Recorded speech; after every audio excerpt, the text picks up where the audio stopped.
good morning, and great morning, guys. Welcome to another fabulous episode of Exit Strategies Radio Show.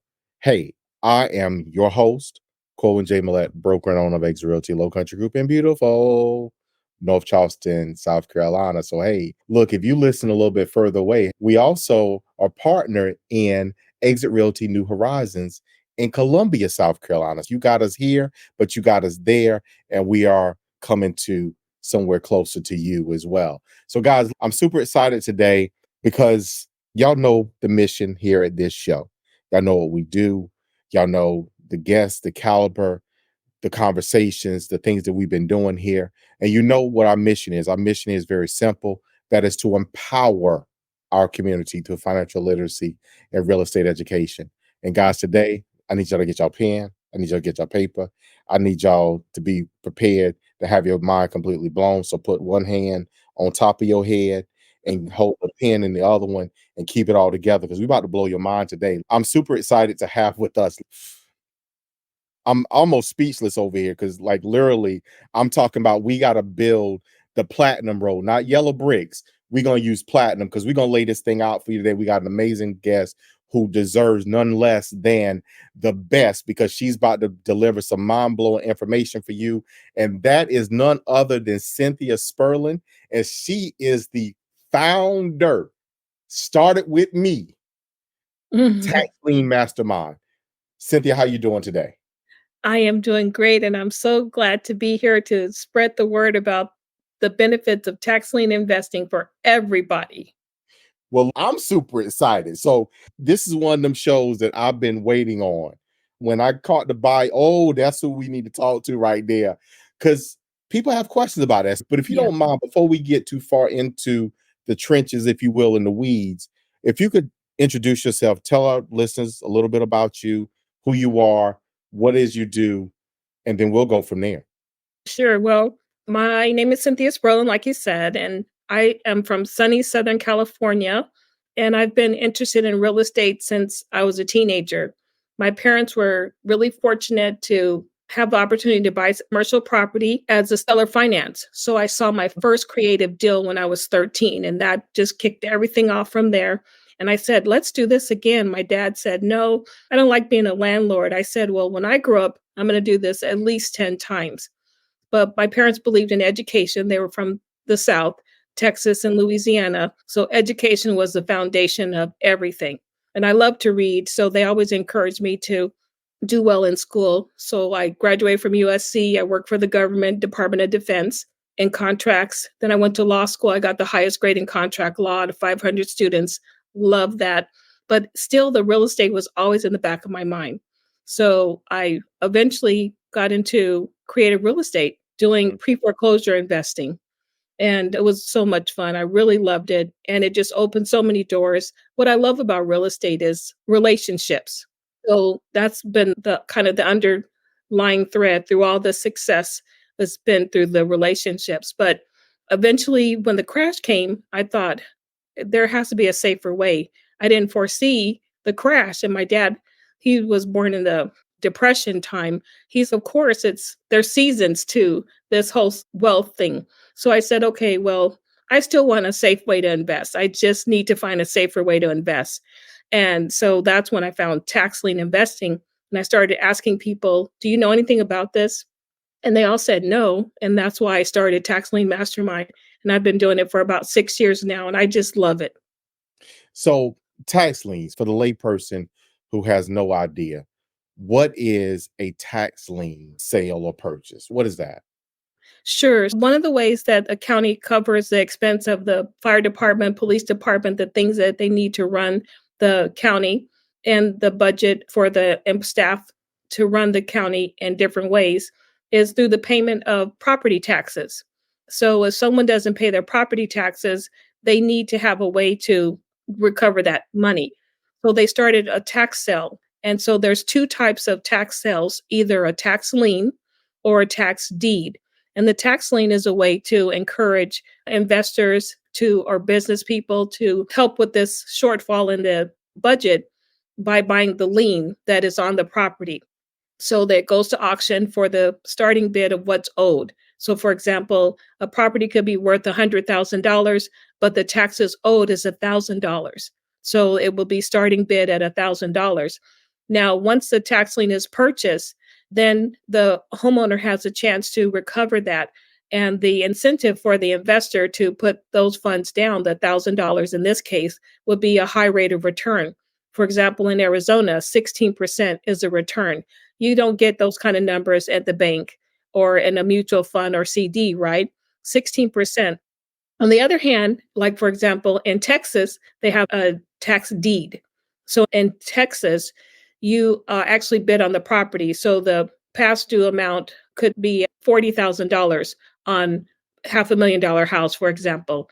So it bids up from there, and the closing bid, the winning bid, could be $80,000. So you're able to buy a home for a fraction of what it's worth. The county is not concerned about the value of the market value, so it's a windfall for the investor or the buyer. Someone could just go, instead of buying a home the traditional route, if they have some hiccups that prevent them from buying a home on the retail market, they can buy a home or second home, vacation home using tax sales.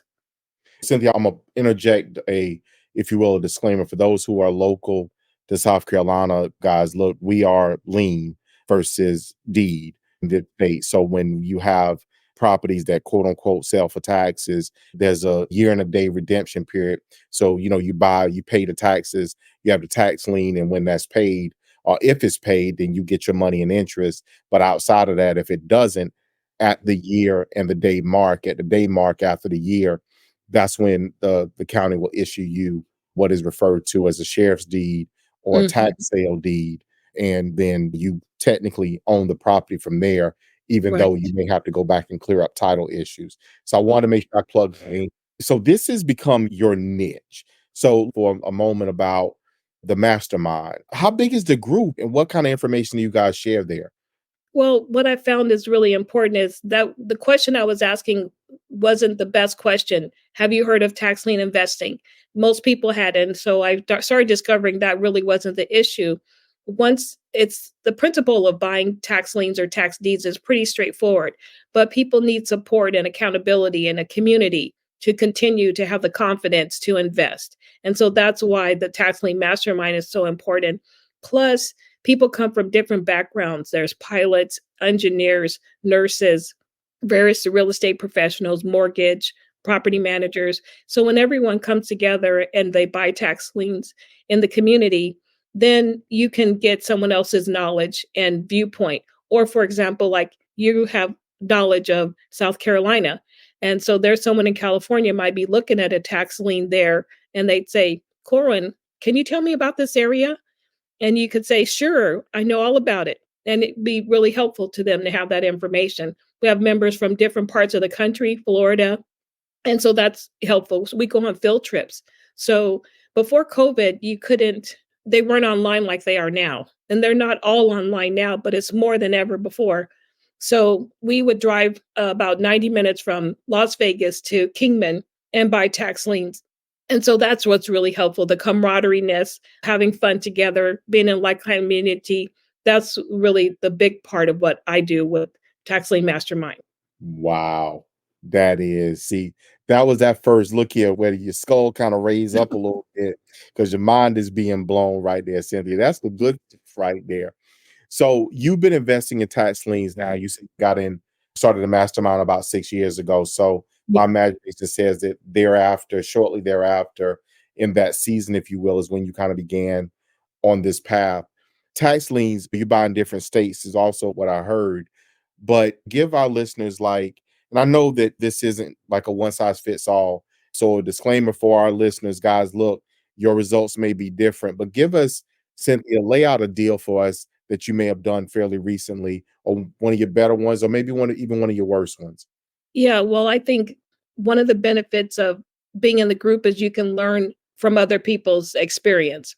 And so Mhm. that saves you a lot of accelerates a learning curve for you. So, for example, there was a case where if you just went to the class and you say, okay, well, the tax liens are ABC, do these things step by step, and you will be in a position safely with due diligence to buy the tax lien. But going into the community side of it, we were looking at over the counter liens. And then beyond that, another layer that people don't often talk about is secondary liens. So another investor had a tax lien already, and what didn't want it was a lien about to become a deed because the redemption period had expired. The homeowner had not paid the past taxes. So the next step was to go into ownership. And so he didn't want to do that part. So he sold the tax lien for $7,500. And the homeowners, they were heirs. Two sons were living in the property they inherited from their parents, and they didn't want to pay the taxes. Can you imagine? Nothing was wrong with the home at all. They were just derelict. So paid them $2,500 to move out of the property. Now you're invested about $10,000. After the legal process was completed, the ownership changed, and now the tenants are out of there, the past homeowners are out, and now the property is valued at $70,000 and it's rentable immediately. And so $1,000 a month rented the property, and then after 3 years the property's increased in value to 100,000, and there you go, $10,000 money in the interim, original money returned, and a profit of at least $90,000. That's what's possible with the tax lien. Now take that money and buy more tax liens, Mhm. right? It's not out of your pocket, it's not out of your retirement, it's money that you made through the process. So there's 3 types of liens when you or it's the over the counter and secondary, and then the ones at the sale at the time of the auction. Wow. I'm one of these people, I start to see the numbers, like literally just what you can do, how you can maneuver this around and reposition it and start to diversify and get into other types of properties as well. I just start seeing this. So you have an extensive amount of experience. You've touched other genres, if you will. You've done 1031s and things of Yeah, that and other fix and flips. But this here allows you, because, and correct me if I'm wrong, Cynthia, but this allows you to really be a remote investor because absolutely. you are, so you buying properties all over the country, correct? Right. So you can go, for example, there's a couple website your listeners might want to look into, realauction.com. And realauction.com is a platform that sells foreclosures properties as well as tax sale properties. And so they'll list them for different counties across the country. Arizona uses that platform to sell, some of the counties to sell through online that way.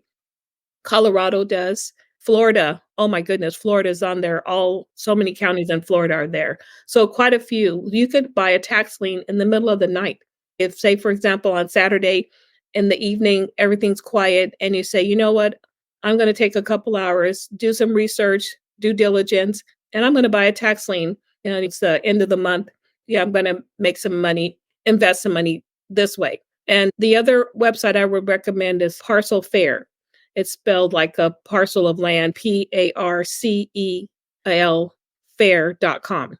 And they started with just Alabama. It was an investor in tax liens, and Alabama has a very difficult system to maneuver through to actually buy a tax lien. So for himself and his friends, he decided to create something for everyone to have a better experience. And then he added Arkansas and other Arizona's on there, a number of other states participate in Parcel Fair. And again, 24/7, you can go on and buy tax liens there. Check those out. That is priceless. So middle of the night, look here, I can't sleep. Hey, let me. Yeah, it'll get rid of your insomnia. Yeah. At least make Well, it productive. actually, it might increase it because look, now you wait a minute. Oh, that was a yeah. So one of the things that really focus on this show is giving people exposure to methods of active investing, passive investing, and just the beginning of getting into home ownership, whatever that may Right, look like, because everybody's journey is different. And right, this really and truly is, to an extent, it's almost passive because you spend the time on the front end to make the acquisition. So you do the research, you whatever, I got this much that I can invest. Boom, bid on the property. If I win the bid, if it's a lien, all I gotta do is wait. I get my money back in interest. It's far better than what I'm getting at the bank. Yeah. And that money may come back a whole lot faster because if it's a lien and somebody pays lien in 30 days or 40 days or 3 months, whatever that may look Mhm. like, now you've Yeah, got money back faster with a little bit of return that you can then go back and reinvest again and you can recycle exactly. it possibly a little bit faster. That's a little bit, but it's not as active as in of investment. And it's also to be very transparent. And Cynthia, please correct me if I'm wrong, but to be very transparent, it's a much lower barrier to entry. You ain't got to go qualify for financing. If you Yes. got a few $1,000s in the bank, you can get started like today. Exactly. So that's what I encourage people to do is to instead of leaving the money safe in the bank, it's safe in your bank. So say for example, the property is on Main Street, it's in the bank of you on Mhm. Main Street. And so another example is that a lot of banks invest in tax liens and tax deeds. So they're taking the money you have on deposit and they're using that to enjoy 16%, 12% interest. So you can be with the little knowledge, this do the same thing for yourself and make the and leave out the middleman. The other idea is that if you do have issues with your income not being what you need it to be, because now inflation and different things are making the dollar go not stretch as far. So savings is not an option for a lot of people. They're just barely keeping up each month with their expenses and cost of living. So if you had a small amount of money, you can invest and over time save money to buy the property of your dreams. So, for example, we went on a field trip. One of the members, she's a pharmacist. She had a budget of $1,000. She bought 3 liens. One was redeemed. The other 2 were not. They were both about $300 to $350 liens. They were not redeemed and they were both worth $15,000. So imagine it was a 3-year process because the redemption period in Arizona is 3 years.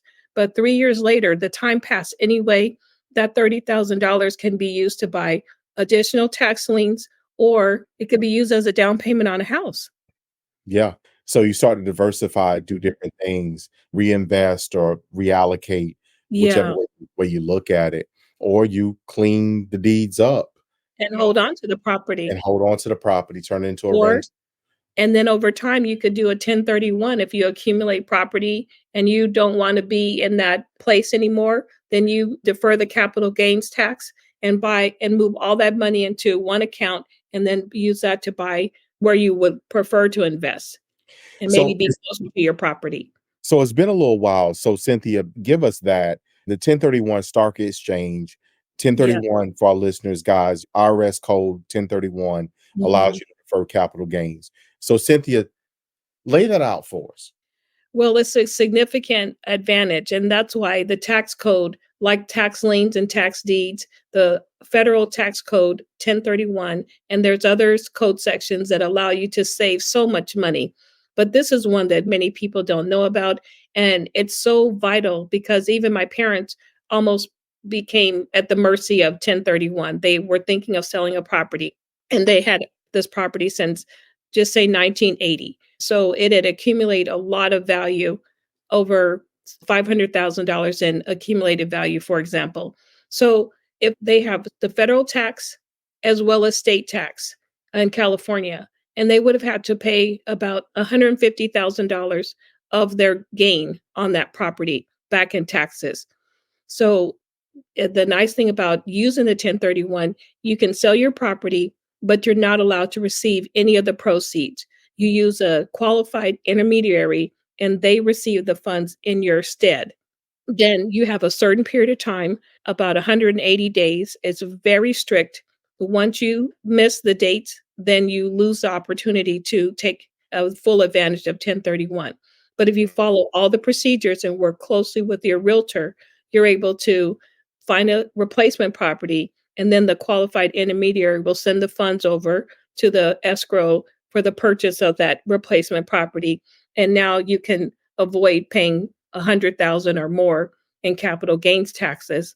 And then if you continue to hold on to the property like my parents did, they passed the property. So it's a great inheritance tool. So they gave us the property, my brother and I, And now the taxes of the capital gains are erased forever. And Mhm. then we start accumulating our own gain in the future. But what that 150,000 that they would have owed up with the sale of the property, it's null and void and it kept the property intact in its complete equity. And people miss that. One, everybody and most real estate professionals have no idea. Like when I'm talking to Yeah. people selling property and then plan to buy another investment property. Yeah. Oh, wait a minute. You want to do what? Oh, well, look, if this was investment property, you're going to have a tremendous amount of gains that you're going to be taxed on. So why not just defer that? Let's just move that money over. Basically, we're recycling the same money over and over again. And even Yeah. if you buy a rental property, the rental income is not considered as a part of that. So you can take the rental money, you buy another property, you can continue to make money, but you defer the taxes on the sale. And capital gains can be stifling at times. As you Oh, just mentioned, $150,000 worth of taxes that you guys would have deferred. That's impressive. yeah, it's important. So when you are an investor, what I encourage people to join their local RIA, real estate investment association, so that they can network with other professionals. And many times at those meetings, they'll bring in experts to talk about Mm, different subjects that impact investors, like the 1031 experts would come and talk about that. awesome, awesome. So Cynthia, look, we have had like a great time today. So I want to get, and I refer to this as our mic drop question. And it's that 2020 hindsight. If I had this thing to do all over again, what I would have done sooner or what I would not have done, whatever that may be. But if you can look back over the time period, if you'd have known what you know today years ago, what Yeah. would you have done differently than what you've done now? I would have started with the tax lien first. I would not even gone into the pre-foreclosure because when everyone's talking about something, that means that that's not where it's at. That's what I've learned. So no one's talking about the tax lien. They don't want you to know about the tax lien because it's the best kept secret in America. So I Mhm. would fully invest in very affordable homes in the South. My focus is Georgia, Florida, Alabama. And so just tremendous. I've met so many people, young people in Birmingham, for example, that they retire in about 3 years from doing tax liens. That's how lucrative it is. So Wow. I would highly recommend to everyone.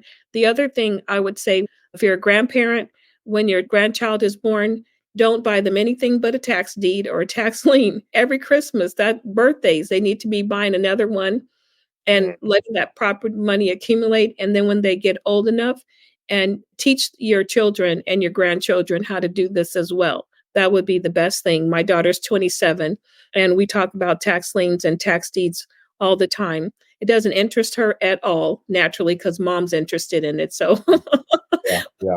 but she still has to know what good does it do to me to leave these things to her, and but she has no knowledge of it. So I think that's really crucial to learn whenever you can ways to use the tax code to your advantage and every opportunity you can to buy discounted property and sell it for a profit and reinvest, buy assets, not other consumer items.